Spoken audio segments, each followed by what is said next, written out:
words of my lips and the meditation of our hearts be acceptable to you, O Lord, our strength and our Redeemer. Amen.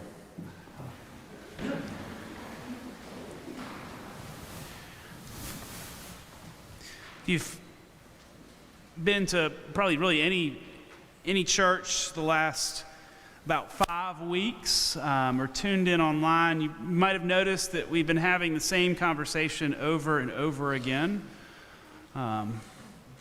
Seems like a lot of people are having the same conversation, and it's a little bit exhausting, and I'm just going to name it. We've been talking about bread for 5 consecutive weeks. And we got, actually, if you're paying attention to the lecture, we got one more week of bread, so whoever's preaching next week can figure out what to do, but I am not really going to talk about bread today. When I was in kindergarten, my parents enrolled me in a little Episcopal school in Memphis. And so, wanting to get to know the students, we had a birthday party in the backyard for my first birthday in kindergarten at that school, and invited the whole class. And my parents got a piñata and some cake, and I got presents from my classmates, and it was wonderful. And then, like watching, because when you're in kindergarten or first grade, a parent has to go to pretty much every birthday party. So they kind of watched the escalation of birthday parties.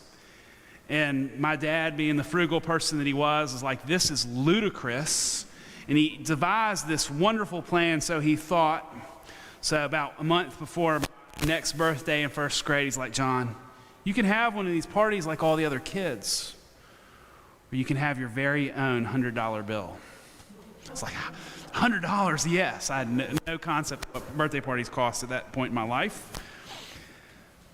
He thought he had won this great thing, but then by fourth grade, I was like, this is, I'm watching all my friends rack up on the gifts. I'm like, I got to have a party. So I talked to my parents into having a party at the Eastland Skating Center.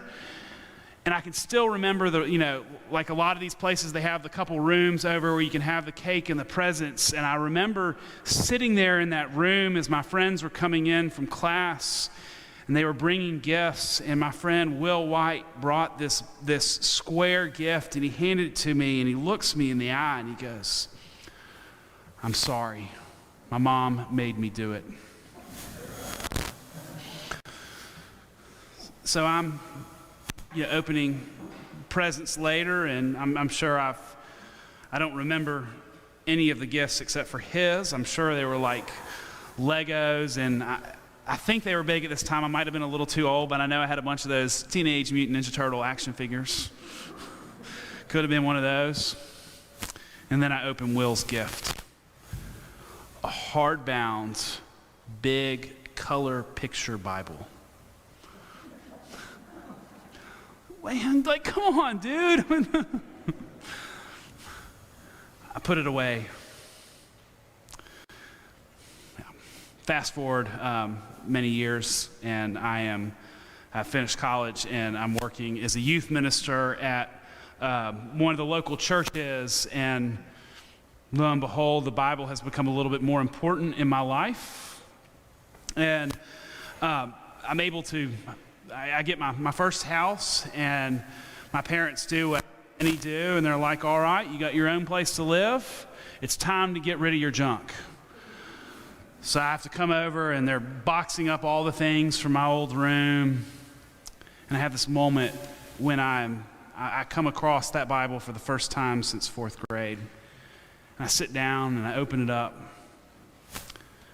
And I kind of get lost in it, the pictures and the stories, and realizing just how important this gift was that I received in fourth grade that I did not have the capacity to understand. Now, I say that for those of y'all that are responsible for buying presents for your children's parties. I'm not telling you to go buy Bibles. Kids, you'll thank me later. But it hit me that I just wasn't ready to receive that gift. And as I poured through the stories and seeing just, how much my life was turning into helping these stories come to life and how important they were becoming to me, I wasn't ready at that time to receive that gift. I thought of that story as I read the collect for today. Grant me the grace to receive thankfully the fruits of God's redeeming work.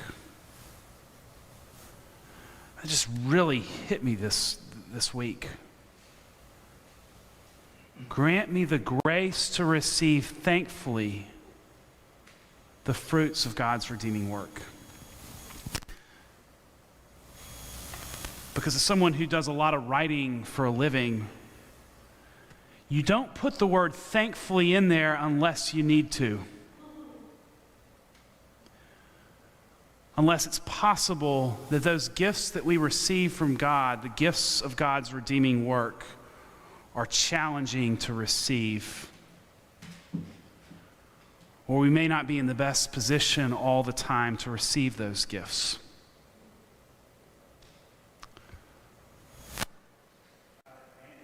Grace to receive thankfully the gifts of God's redeeming work. I think of that a lot lately, that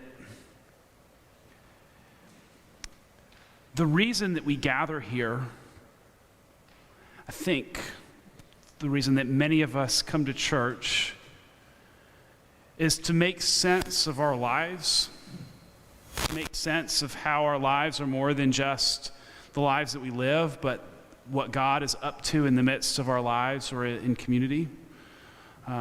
We gather to say that something special and sacred is taking place.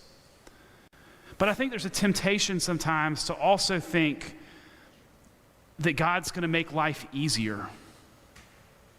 That if we just kind of show up to church and believe this stuff, that it's going to be easy.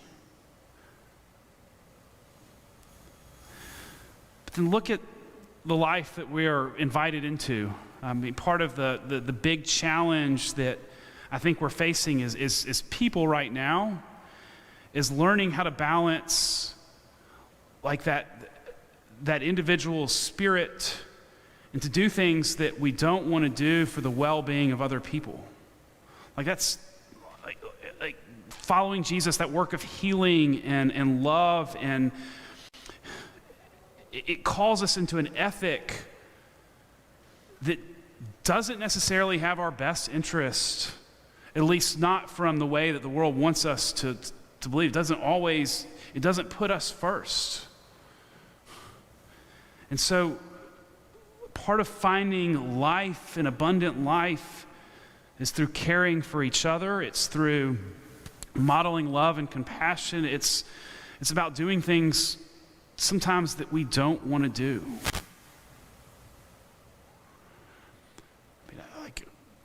Part of the challenge right now is not like we're having to kind of measure how we're in relationship with each other, not wanting to put people at risk. And it's raising all sorts of dilemmas and forcing us to make decisions that we don't like making. And so when I hear those words, to give us grace to thankfully receive, it's because we need it. It's because we need that grace.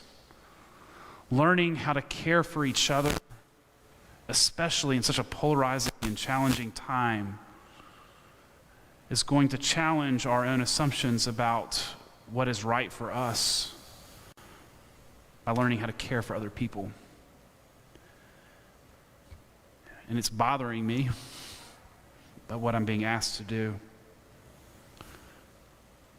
So this morning I find those words comforting, to know that I need grace too to thankfully receive the fruits of God's redeeming work. Now, I mentioned that I wasn't going to talk about bread, but we hear it over and over because really what we do as Christians, and we've had to forego this for some time, that gift of Eucharist, is to be nourished, to be given strength. And so today, trying to model safety, we're going to bring communion to you. We'll bring it out to the pews. If you're streaming online, we have Eucharistic visitors that have been trained and would love to bring you communion if you feel that it's comfortable, and would love to come and bring you the bread and wine in your homes or at Kirkwood. But it's about being nourished and fed and strengthened so that we can receive those gifts of God's redeeming work. If you're feeling challenged about how to care for others right now, you're probably not alone. It's not easy stuff. And maybe there's some wisdom in asking for grace to thankfully receive God's love and vision and mission for his redeeming work. May we be nourished so that we can receive that gift. Amen.